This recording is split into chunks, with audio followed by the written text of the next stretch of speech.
महाराष्ट्रातल्या ठाण्यातल्या केळकर अत्तरवल जे आहेत त्यांच्याकडनं जातो. इथून तो अर्क तिथे जातो, तिथून ते परफ्यूम बनतं आणि त्या प्रांगाला लावतोय. आपण आपल्याला माहितीच नाही आपली स्ट्रेंथ काय, आपली ताकद काय आहे.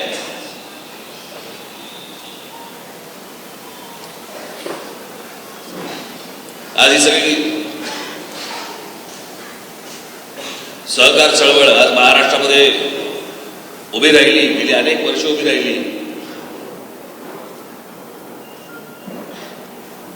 आत्ताचं सरकार जे आहे ती सहकार चळवळ नव्हे,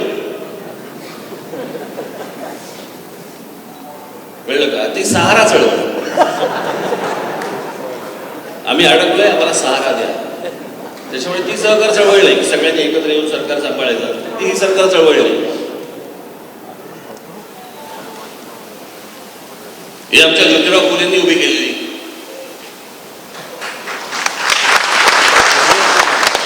आमच्या महात्मा फुलेंचा दरवेळेला आपण उल्लेख करताना म्हणतो महिलांसाठी शिक्षण दिलं, त्या माणसाने दिलंच.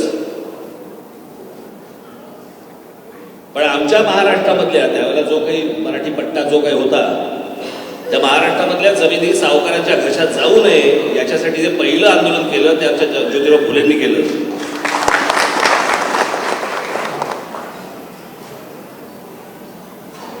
त्याला मी जर चुकत नसेल तर इंग्रज लोक दख्खन राईट म्हणायचे.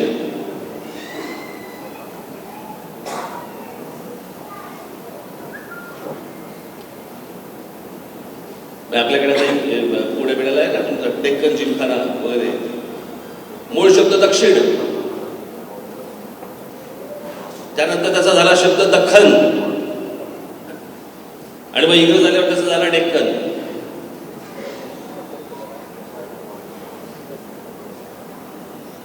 आणि मग हा सगळा इतिहास विखे पाटलांपासून सुरू झाला, धनंजयराव गाडगिळांपासून सुरू झाला. आज महाराष्ट्रामध्ये जवळपास सहकारी संस्था जर बघितल्या जवळपास 2,22,000च्या वरती आहेत. इतक्या मोठ्या संस्था देशात, आपल्या देशात कुठच्याही राज्यामध्ये नाही आहेत. त्याच्यानंतर खालोखाल येतं गुजरात, ज्याचा महाराष्ट्र डोळा आहे.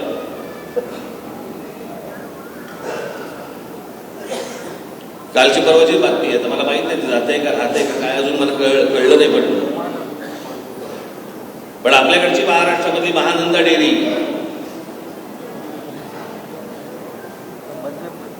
ही भविष्यात पुढे काही थोडक्यात काही गोष्टी तुम्हाला सांगायच्या आहेत, काही धोक्याच्या सूचना तुम्हाला द्यायच्या आहेत.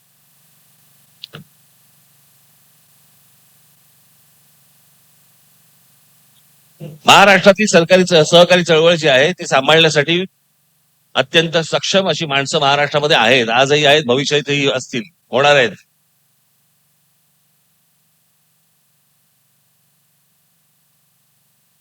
पण मला असं वाटतं आपण इतिहासाकडे दुर्लक्ष करून चालणार नाही.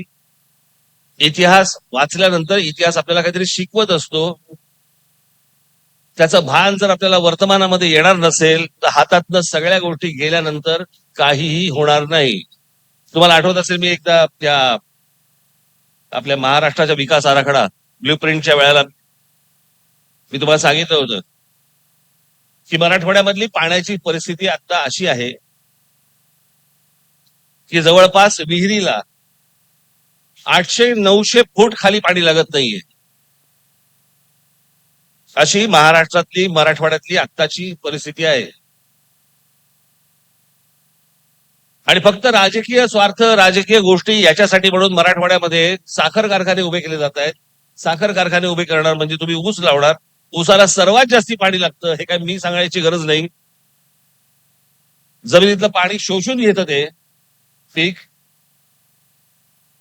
नॅशनल जिओग्राफिकने सांगितलेल्या तुम्हाला त्यांच्या म्हणण्यानुसार मी तुम्हाला सांगतो की आत्ताची मराठवाड्यामधली परिस्थिती ही जर अशी चालू राहिली, असं जर जमिनीतलं पाणी खेचत राहिला तुम्ही, तर पुढच्या 40-50 वर्षात